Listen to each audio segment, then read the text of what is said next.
চিকিৎসায় গাফিলতিতে শিশু মৃত্যুর অভিযোগ ঘটনাকে কেন্দ্র করে উত্তপ্ত হয়ে উঠল চাঁচল হাসপাতাল চত্বর।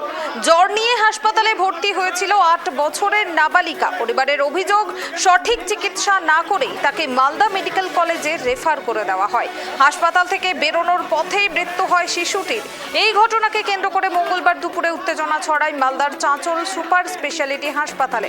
কর্তব্যরত শিশু বিভাগের চিকিৎসকের বিরুদ্ধে ফেটে পড়েন মৃত শিশুর পরিবার। পরিস্থিতি সামাল দিতে ঘটনাস্থলে পৌঁছায় চাঁচল থানার পুলিশ। বিস্তারিত জানবো, টেলিফোনে রয়েছেন আমাদের প্রতিনিধি রুহুল। চিকিৎসায় গাফিলতির অভিযোগে শিশু মৃত্যু, ঘটনাটি ঠিক কি ঘটেছে, পরিবারের অভিযোগই বা কি রয়েছে এবং এই মুহূর্তে হাসপাতালের কি পরিস্থিতি? একেবারেই মালদা চাঁচল সুপার স্পেশালিটি হাসপাতালে ফের শিশু মৃত্যুকে কেন্দ্র করে একেবারে বাকবিতণ্ডা, তার পাশাপাশি হাতাহাতির মতো পরিস্থিতি দেখা গেল মঙ্গলবার দুপুরে। ঘটনাটি ঘটেছে মালদা চাঁচল সুপার স্পেশালিটি হাসপাতালে। একটি শিশুর মৃত্যু হয়েছে। শিশুর নাম পূজা কুমারী, বয়স 8 বছর। তার বাড়ি হরিশ্চন্দ্রপুর থানার দৌলতপুর এলাকায়। দুদিন ধরে জ্বরে ভুগছিলেন এই পূজা এবং শারীরিক অবস্থার অবনতি ঘটায় তাকে কিন্তু মঙ্গলবার চাঁচল সুপার স্পেশালিটি হাসপাতালে নিয়ে আসা হয় এবং সেখানে তার চিকিৎসা করেছিলেন ডাক্তার বহির্বিভাগে এবং কর্তব্যরত চিকিৎসক ছিলেন সৌমেন সাউ।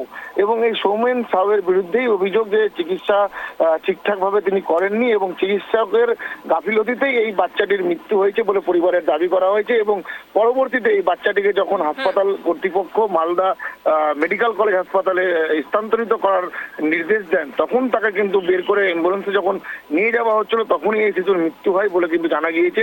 এবং গোটা ঘটনায় ক্ষোভে ফেটে পড়েছেন এই পূজার পরিবারের লোকেজনেরা এবং লিখিতভাবে চাঁচল থানায় অভিযোগ জানাবেন বলেও জানিয়েছেন পরিবারের লোকেরা। এবং যদিও বারবার একই প্রশ্ন, অর্থাৎ সরকার পালাবদল হওয়ার পরে যেখানে স্বাস্থ্য, শিক্ষা এবং দুর্নীতিতে দমনে রাজ্যের সরকার বা রাজ্যের মুখ্যমন্ত্রী শুভেন্দু অধিকারী দাবি দিচ্ছেন, তারপরেও এই মালদার চাঁচল মহকুমা সুপার স্পেশালিটি হাসপাতালে একাধিক শিশু মৃত্যু এবং বেনিয়ম চিকিৎসার যে অভিযোগ ভুরি ভুরি কিন্তু জমা পড়ছে।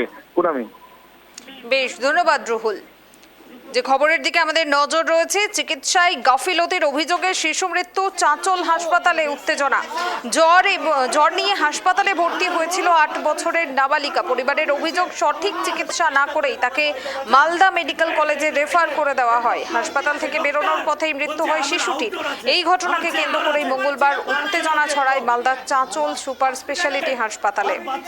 মৃত শিশুর নাম পূজা কুমারী, বাড়ি হরিশ্চন্দ্রপুর থানার দৌলতপুর এলাকায়। দুদিন ধরে জ্বরে ভুগছিল পূজা। শারীরিক অবস্থার অবনতি হওয়ায় মঙ্গলবার তাকে চাঁচল সুপার স্পেশালিটি হাসপাতালে নিয়ে আসা হয়। এরপর শিশু বিভাগে ভর্তি করা হয় তাকে। পরিবারের অভিযোগ, শিশু বিভাগের কর্তব্যরত চিকিৎসক সৌমেন সাউ শিশুটিকে পর্যাপ্ত চিকিৎসা না করেই মালদা মেডিকেল কলেজ ও হাসপাতালে রেফার করে দেন। পরিবারের দাবি, অ্যাম্বুলেন্সে করে মালদা মেডিকেলের উদ্দেশ্যে হাসপাতালে থেকে বেরোনোর সময় মৃত্যু হয় শিশুটির। এরপরই ক্ষোভে ফেটে পড়েন মৃত শিশুর পরিবারের সদস্যরা। চিকিৎসকের বিরুদ্ধে গাফিলতির অভিযোগ তুলে হাসপাতালে বিক্ষোভ শুরু করেন তারা। চিকিৎসক, সহকারী সুপার সহ হাসপাতাল কর্তৃপক্ষের সঙ্গে পরিবারের সদস্যদের বচসাও শুরু হয়। পরিস্থিতি উত্তপ্ত হয়ে উঠলে খবর দেওয়া হয় পুলিশকে। পরে ঘটনাস্থলে পৌঁছায় পুলিশ এবং পরিস্থিতি নিয়ন্ত্রণে আনে। মুখ থেকে পুরো ফেনা, হ্যাঁ, আমি গোটা রুমাল ভিজে দিয়েছি। এই যে দেখেন, আমার বোনের ওড়না ভিজিয়ে দিয়েছি আমি, দেখেন।